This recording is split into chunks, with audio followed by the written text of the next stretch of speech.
आज आपण बनवणार आहोत साबुदाणा खिचडी। त्याच्यासाठी लागणारं साहित्य आहे ही आलं मिरचीची पेस्ट आहे। हा साबुदाणा रात्री मी भिजत घातला होता आणि त्याच्यामध्ये आता मी शेंगदाण्याचं कूट, मीठ आणि साखर घातलेली आहे। उकडलेला बटाटा आहे, तूप आहे, जिरं आहे आणि लिंबू आहे। बस एवढंच साहित्य आहे आपलं। आणि आता ही कढई गरम करत ठेवली, यात मी आता तूप ओतते। मस्त तूप ओतून घेतलेलं आहे। हे आपलं घरचं तूप आहे, मी घरी बनवलेलं आहे। परत बनवताना मी तुम्हाला दाखवते नाही। तर यात टाकणार आहे मी, तूप गरम झालं की जिरं टाकणार आहे। ते कुकर लावलेला आहे, त्याचा आवाज येतोय हा। तर हे तूप गरम झालं की आपण यात टाकणार आहे जिरं।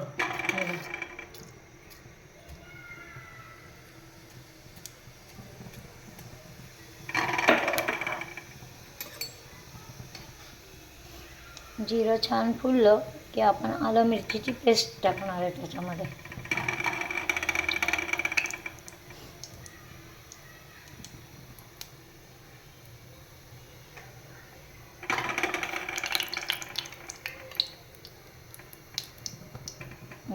जिरं छान फुललं, आता गॅस मी स्लो केला आहे आणि आलं मिरचीची पेस्ट टाकून घेतली।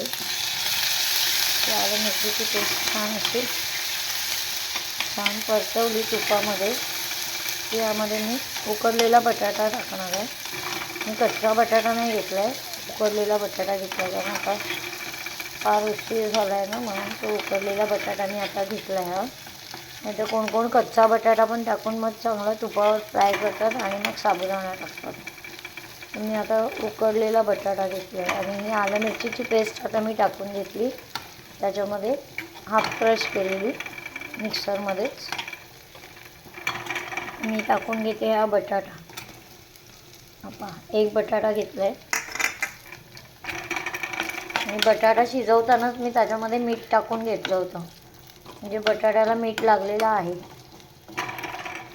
ते छान असं तुपावरती परतवून घ्यायचा बटाटा।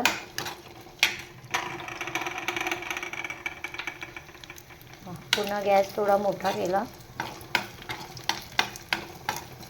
बटाटा छान असा तुपावर परतवून घेऊया आपण।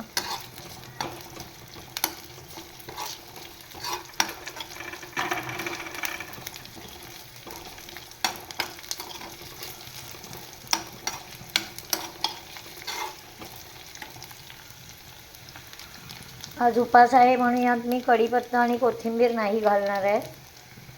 तर उपासाला कोण कोण कढीपत्ता कोथिंबीर खातं, आम्ही नाही खात।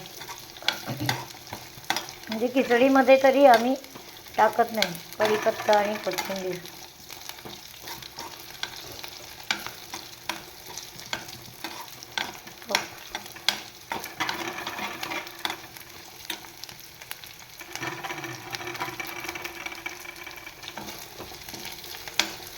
शिलावर छान असा तुपावर हा बटाटा फ्राय झाला आहे मस्तपैकी। आता टाकून घेऊया आपण साबुदाणा। साबुदाणा बघा किती सुंदर असा मोकळा मोकळा आहे, हा बघा टाकल्यानंतर पाहिला मस्तपैकी। रात्रभर भिजत ठेवला होता आणि थोडं साबुदाणा वर भिजेपर्यंत पाणी टाकलेलं होतं त्याच्यामध्ये। हे साबुदाणा जेवढा होता ना त्याच्यावरती थोडं पाणी ठेवलं होतं, म्हणजे तेवढ्या पाण्यामध्ये छान असं साबुदाणा भिजून येतं आणि खिचडी पण मोकळी मोकळी होते। बघा त्याच्यावर आपण झाकण ठेवून घ्यायचं। हे साबुदाणा छान असा ट्रान्सफर झाला की मग आपली खिचडी झाली आणि मग आपण नंतर यात लिंबू पिळणार आहे। न झाकताच पण केली तरी छान होते ती।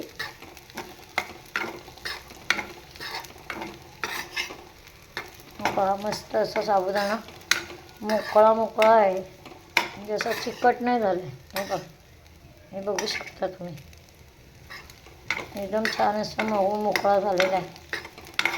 आता ट्रान्सपरंट होईपर्यंत आपल्याला साबुदाणा फ्राय करून घ्यायचा आहे. म्हणजे जेव्हा ट्रान्सपरंट होणार ना तेव्हा आपली खिचडी शिजली असं समजायची. बघा आता थोडा ट्रान्सपरंट व्हायला लागला आहे. आपण टाकला तेव्हा पांढरा शुभ्र होता ना एकदम. आता थोडा ट्रान्सपरंट होतो आहे.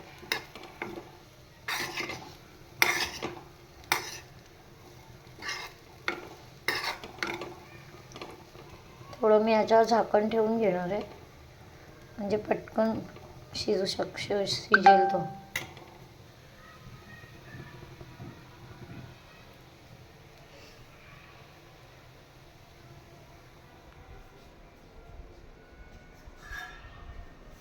बघा आता मी हे झाकण ठेवते याच्यावर 5 मिनटासाठी ठेवते झाकण.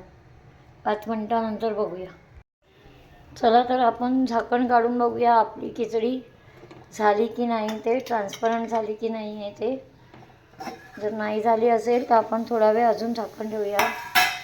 आणि पहा मस्तपैकी साबुदाणा छान असा ट्रान्सपरंट झालेला आहे आणि आपली खिचडी रेडी झालेली आहे. चला कोणाकोणाला आवडली बघा. एक दाणा मोकळा झाला आहे असा साबुदाण्याचा, असा चिकट नाही झाला आणि कढईला पण अजिबात चिटकलेली नाही आहे.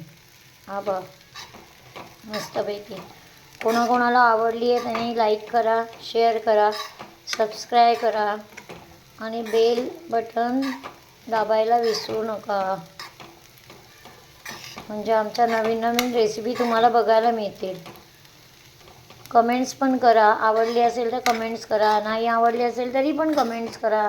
म्हणजे आम्ही आमच्या ब्लॉगमध्ये सुधारणा करू.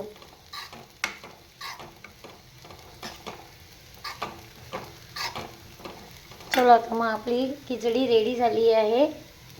आता मी गॅस बंद करते आणि आता आम्ही खिचडी उपवासाला खाणार आहे. आज महाशिवरात्री आहे ना, त्याच्यासाठी खास बनवलेली खिचडी आहे. बघा किती सुंदर दिसते. अशीच तुम्ही पण बनवा आणि खा.